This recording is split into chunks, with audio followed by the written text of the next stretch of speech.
Mais je crois que Dieu est là ce soir. Amen. Vous savez, depuis le début de la réunion, moi, je suis béni dans mon cœur. On écoute les cantiques, les témoignages. Et vous savez, il n'y a pas d'hasard avec le Seigneur. Si ce soir tu es là, c'est parce que Dieu a un plan pour toi. C'est parce que Dieu te connaît. J'aimerais te dire ça ce soir. Dieu te connaît. Même si les hommes ne connaissent pas l'intérieur de ton cœur, même si les gens ne savent pas ce qui se passe dans ton cœur, Dieu te connaît. Et j'aimerais te dire ça. Dieu t'a pas oublié.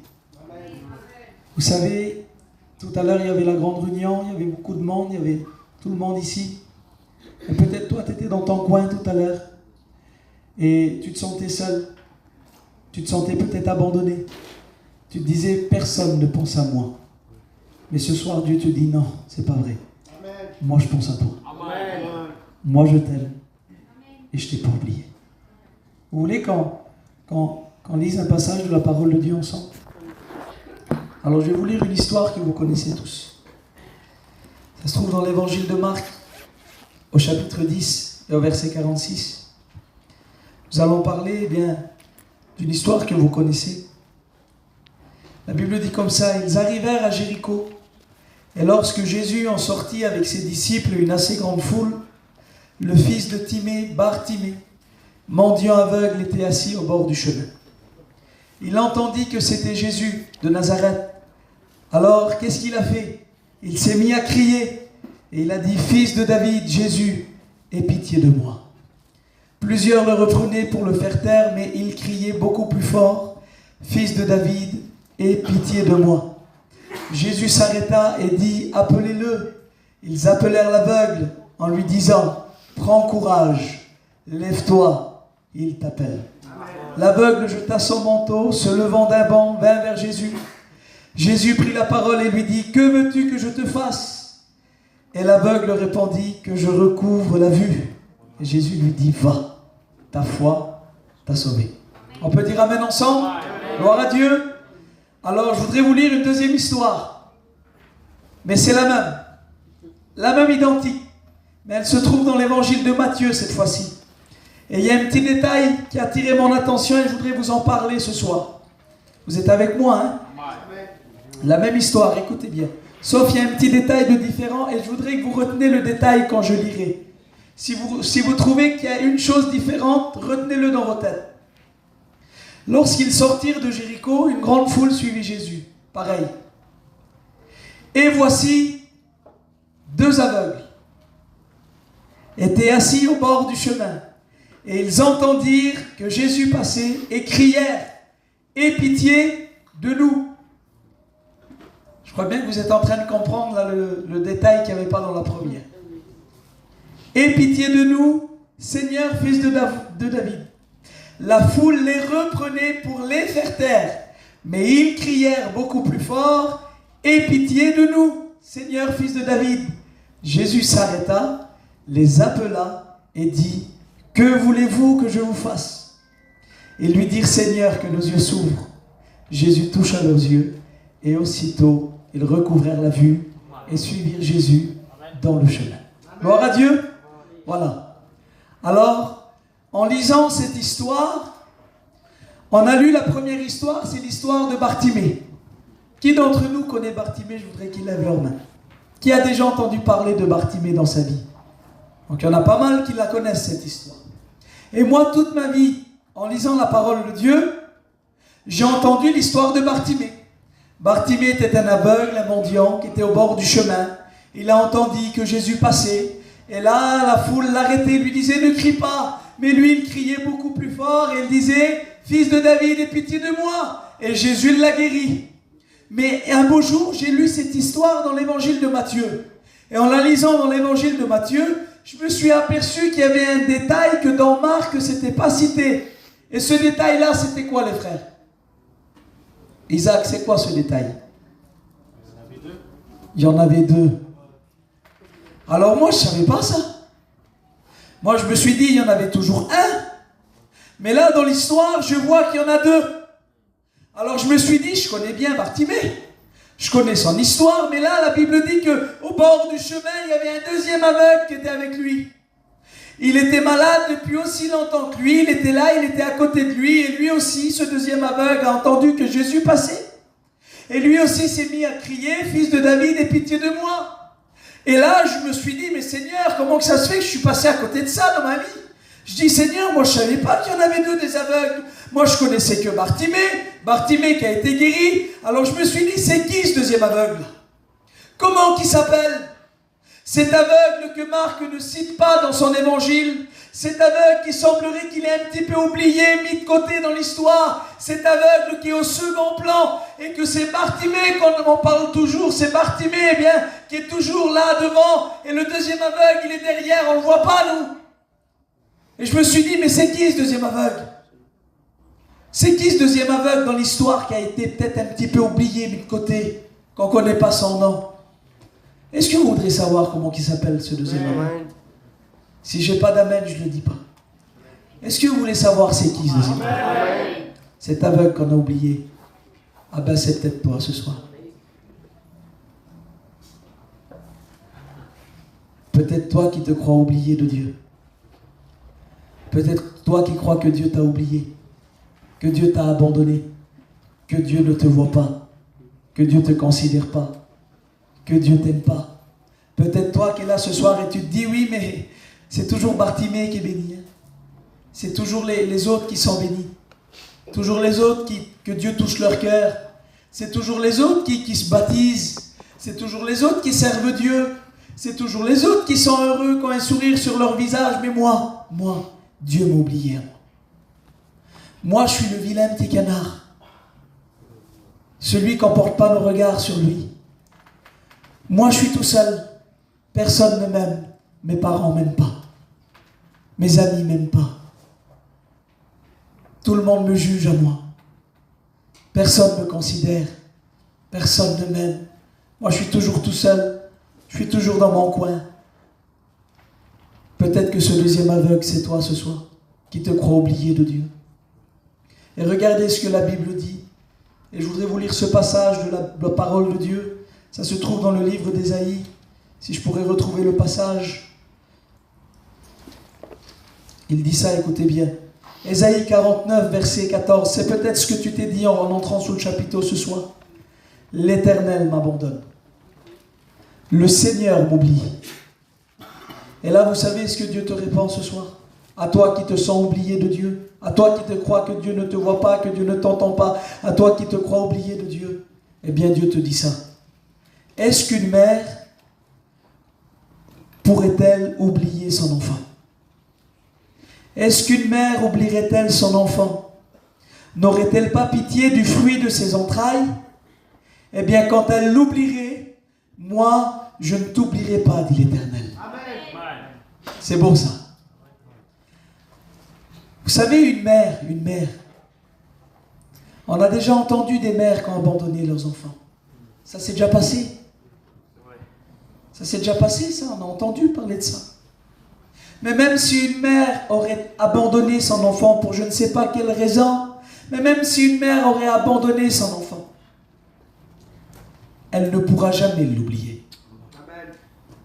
Même si des années se passent, même si des mois se passent, même si 50 ans se passent, à chaque fois que cette mère fermera ses yeux, elle regardera le visage de son enfant. À chaque fois que cette mère regardera des autres enfants s'amuser, elle regardera le visage de son enfant. Parce que même si une mère abandonnerait son enfant, elle ne l'oubliera jamais. C'est impossible qu'une mère abandonne son enfant. Mais là, Dieu, il va plus loin. Il dit même si une mère oublierait son enfant. Impossible, Seigneur, oui, mais même si elle oublierait son enfant. Il dit, moi l'Éternel, je ne t'oublierai pas, toi. Je ne t'oublierai pas. Ça veut dire que l'amour que Dieu a pour toi est beaucoup plus grand que l'amour d'une mère pour son enfant. Amen. Alors comment que ça se fait que tu ne m'oublieras pas, Seigneur? Comment tu ne m'oublies pas? Est-ce que vous voulez savoir comment Dieu a fait pour ne pas nous oublier? Il dit, tu sais pourquoi je ne t'ai pas oublié?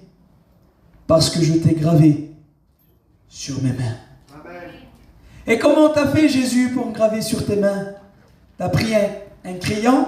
T'as pris un papier et t'as écrit Tyson? Non. Vous savez c'est quand que Jésus a écrit son nom sur ses mains? C'est lorsqu'il était à Golgotha.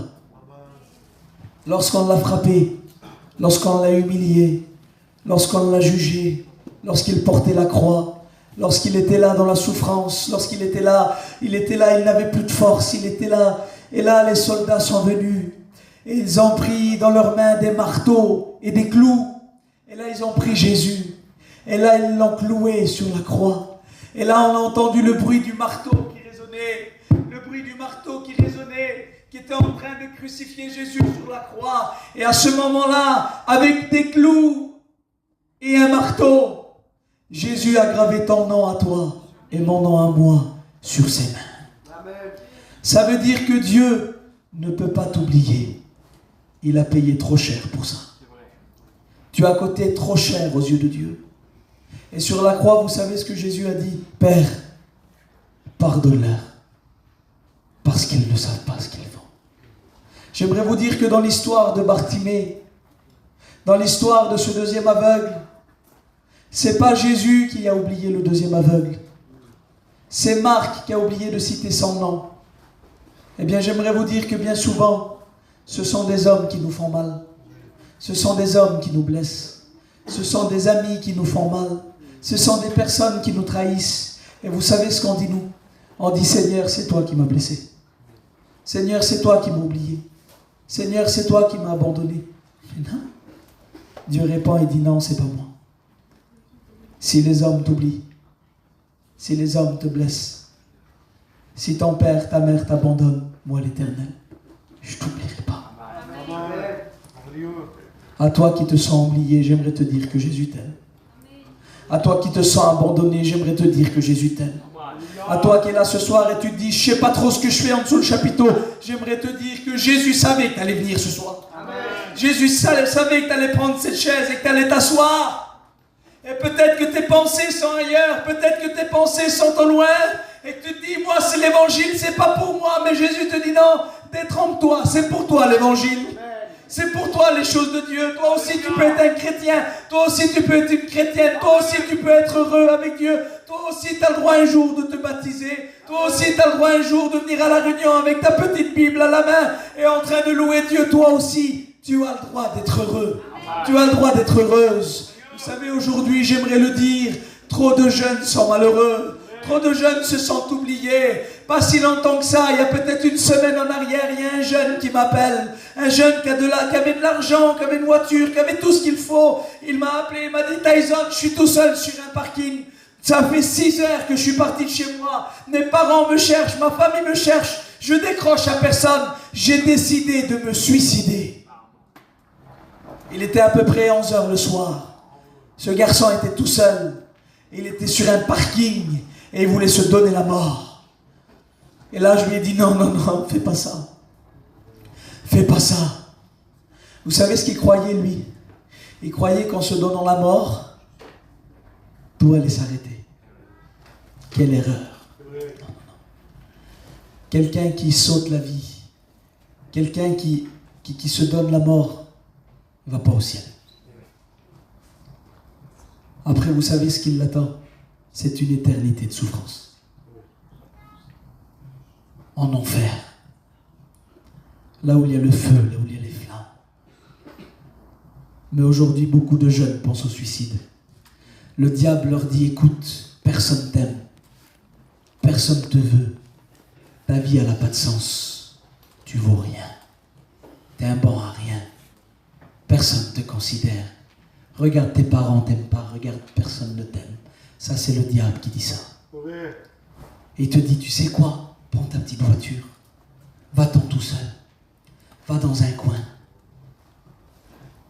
Tue-toi. Comme ça, tout le monde aura pitié de toi. Comme ça, tout le monde t'aimera après ta mort. Et tout le monde dira, dommage, on l'aimait. Tout le monde pensera à toi. Et tout s'arrêtera pour toi. Tu seras heureux. Non, c'est pas ça du tout. L'ennemi veut mettre des pensées suicidaires dans les cœurs. veut te faire croire que tes parents t'aiment pas, veut te faire croire que tes amis t'aiment pas, veut te faire croire que l'évangile c'est pas pour toi, mais j'aimerais te dire que le diable est un menteur. Le diable est un menteur. À toi qui as peut-être des mauvaises pensées, des pensées suicidaires, au nom de Jésus ce soir, par le moyen de la parole de Dieu, nous chassons cette pensée loin de ton esprit. Oui, ce soir, Dieu a plus qu'un mot à te donner. Ce soir, Dieu a plus qu'une prédication à te donner. Il veut te donner un avenir et de l'espérance. La Bible dit dans le livre de Jérémie, chapitre 29, verset 11, « Car je connais les projets que j'ai formés sur vous, sur toi mon frère, sur toi ma soeur, que tu aies 12 ans, 15 ans, 16 ans, 20 ans. Dieu dit, je connais les projets que j'ai formés sur vous. » J'aimerais vous dire que Dieu a un projet pour chacun d'entre nous ce soir. Personne n'est oublié dans le plan de Dieu. Il dit, j'ai des projets de paix et non de malheur, afin de vous donner un avenir et de l'espérance. Gloire à Dieu. Gloire au Seigneur. Alors, est-ce que vous voulez qu'on revienne à l'histoire des deux aveugles là? Vous voulez qu'on ferme nos yeux une minute tous ensemble? Le deuxième aveugle, même si on ne connaît pas son nom, même si on ne connaît pas comment il s'appelle, eh bien lorsque Bartimée a crié, le deuxième aveugle a crié aussi. Et lorsque le deuxième aveugle a crié aussi, eh bien j'aimerais te dire que Dieu n'a pas entendu seulement Bartimée, il a entendu aussi le deuxième aveugle. Parce que si jusqu'aujourd'hui les projecteurs étaient braqués sur Bartimée, ce soir Dieu veut les braquer sur le deuxième aveugle. Il veut te dire, Dieu t'a pas oublié, je ne t'ai pas abandonné, je ne t'ai pas délaissé, mais au contraire je pense à toi, je t'aime et j'ai des projets pour toi. Eh bien la Bible dit que lorsque les deux ont crié, Jésus s'est arrêté pour le Bartimée célèbre, mais il s'est arrêté aussi pour le aveugle anonyme. À toi qui te crois anonyme, qui te crois inutile, qui te crois bon à rien, que tu crois que Dieu ne t'aime pas, que tu crois que Dieu ne t'appelle pas, que tu crois que Dieu ne te veut pas, j'aimerais te dire d'être en toi. Dieu t'a pas oublié, Dieu t'appelle, il t'a pas abandonné, et ce soir il veut changer ton cœur, il veut changer ta vie. La Bible dit que Jésus a appelé les deux aveugles et il a guéri les deux aveugles. J'aimerais te dire que ce soir Dieu peut bénir les chrétiens, mais il est aussi capable de bénir les rétrogrades, il est aussi capable de sauver les perdus au nom de Jésus. Est-ce que tu voudrais fermer tes yeux avec moi un instant? Gloire à Dieu. Est-ce que vous voulez qu'on ferme nos yeux un instant? Pendant qu'on chante un petit cantique, les frères, je voudrais que la jeunesse commence à prier. Je voudrais que Lélé et que Michael prient le Seigneur. Avisac. Gloire à Dieu. Gloire au Seigneur. Merci pour ces saintes paroles. Gloire à Jésus. C'est-à-dire que tu as parlé dans le cœur. Cantique, et je voudrais que tu écoutes les paroles de ce cantique. Je voudrais que tu fermes tes yeux, que tu réalises les paroles de ce cantique. J'aimerais te dire que Jésus a toujours été là pour toi. Dans les moments où tu étais seul, dans les moments où tu t'es angoissé, dans les moments de désespoir, dans les moments de tristesse, Jésus a toujours été là. Même si tu ne le voyais pas, lui il ne t'a jamais abandonné. Comment se voit les Isaac?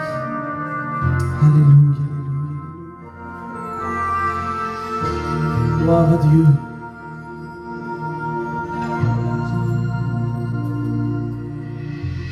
Si souvent j'ai pleuré dans le secret, et je ne savais pas que Dieu était près de moi. Jésus est venu pour me consoler. Il a séché mes larmes, il a guéri mon cœur brisé. Il m'a redonné ce que le monde m'avait volé.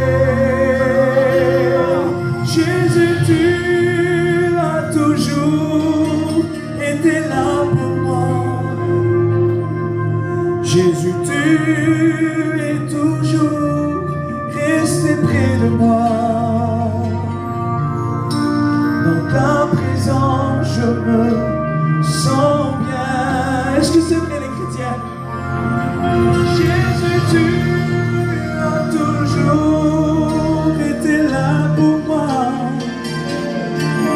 Jésus, tu as toujours resté près de moi. Dans ta présence,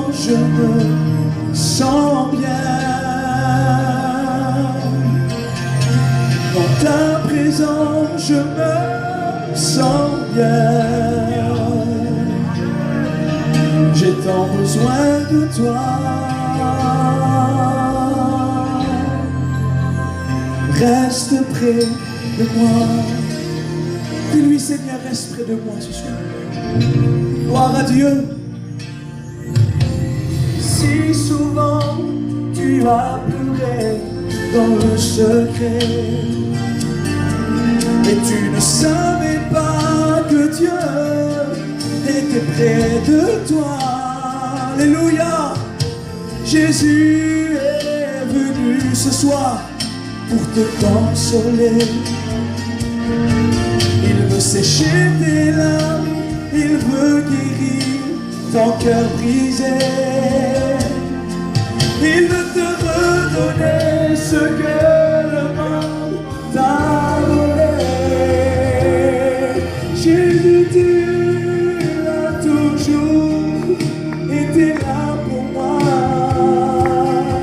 Jésus, tu es toujours resté près de moi. Dans ta présence, je me sens bien. Alléluia. Est-ce que tu crois que Jésus est là ce soir? Est-ce que tu crois qu'il veut te bénir? Est-ce que tu crois qu'il peut changer ta vie? Est-ce que tu crois qu'il peut changer, transformer ton cœur? Vous savez, c'est bon de se sentir aimé de Dieu. Je sais que vous aimez tous le Seigneur ce soir, mais est-ce que tu voudrais te sentir aimé de Dieu? Est-ce que tu voudrais ressentir l'amour de Dieu? Est-ce que tu voudrais ressentir que Dieu t'aime, qu'il ne t'a pas oublié? Est-ce que tu voudrais ressentir l'amour de Dieu? Moi, je veux ressentir l'amour de Dieu ce soir. Dieu te voit. Est-ce que tu voudrais que Dieu vienne toucher ta vie maintenant? Lève ta main là où tu es. Au nom du Seigneur, lève ta main. Tu verras, Dieu va te bénir. Tu verras, Dieu va combler ta vie. Dieu va combler ton cœur. Moi, je lève ma main, je vais te bénir ce soir.